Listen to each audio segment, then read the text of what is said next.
आजकल सबसे बड़ा कन्फ्यूजन है न्यू कार बायर्स के लिए कि हम किस कार के साथ जाए।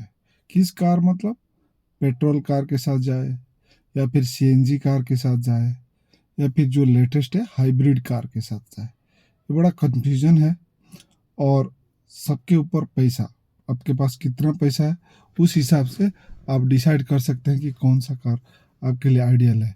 फिर भी पैसा को अगर एक साइड में हम रख देते हैं, फिर हम समझेंगे कि एज ए ह्यूमन अगर मेरे को जाना है, एक न्यू कार खरीदना है, तो हम किस तरह से अप्रोच कर सकते हैं, कौन सा कार पेट्रोल डीजल या फिर हाइब्रिड में कैसे हम चुनाव कर सकते हैं कि कौन सा हमारे लिए अच्छा है।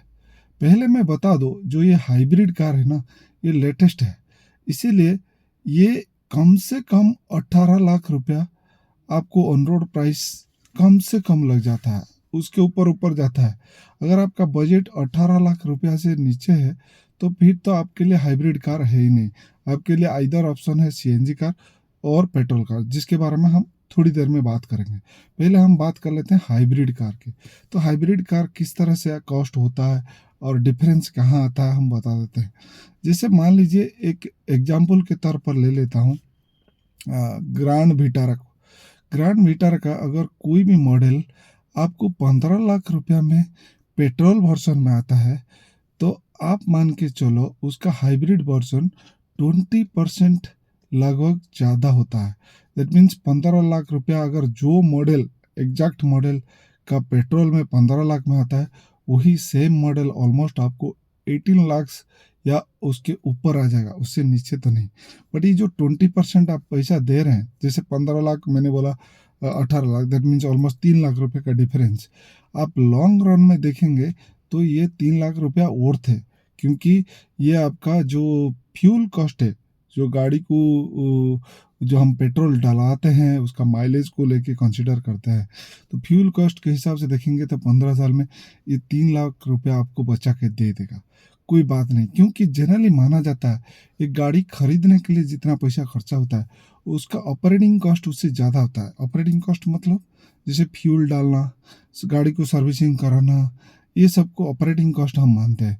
तो एक गाड़ी का ऑपरेटिंग कॉस्ट गाड़ी का जो खरीदने वाला कॉस्ट से ज़्यादा होता है, इस वजह से ये 3 लाख रुपया आपको बेनिफिट दे देगा। बट 3 लाख रुपया, 15 लाख रुपया, फिर 3 लाख रुपया उसके ऊपर से देते हैं हम सैलरी क्लास लोग, तो उसके बारे में सोच भी नहीं सकते, क्योंकि ऑलरेडी हम लोग 30% टैक्स दे के इधर आते हैं गाड़ी खरीदने के लिए, फिर से ऊपर से इतना पैसा कहाँ से लाया जाए।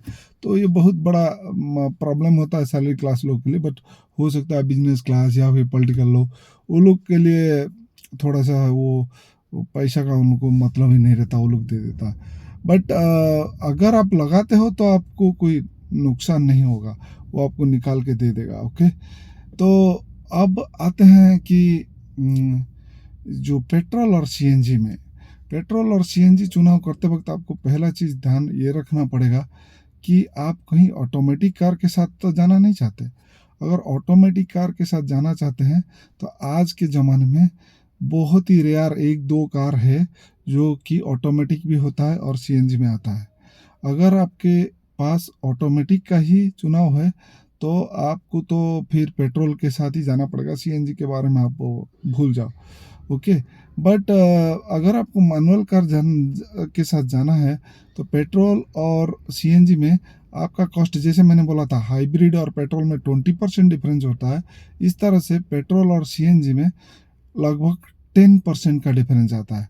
और वो 10% भी आपको निकाल के दे देता है, क्योंकि 10% ज़्यादा तक नो आपको जो ऑपरेटिंग कॉस्ट, जो फ्यूल कॉस्ट उसका होता है, उसमें बचत हो जाएगा। बट उसका एक प्रॉब्लम होता है कि डिक्की कम हो जाता है, डिक्की का साइज़, क्योंकि डिक्की के अंदर वो सीएनजी सिलेंडर को फिट करता है, तो इसलिए डिक्की का साइज़ कम हो जाता है। बट मोटा मोटा आप देख के चलेंगे तो ये एक अच्छा ऑप्शन है।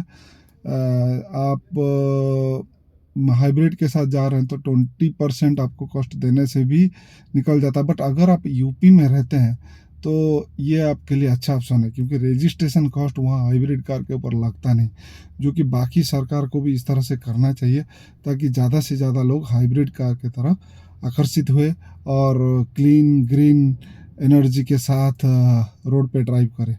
थैंक यू सो मच, फिर कभी मिलेंगे किसी और दूसरे वीडियो के साथ।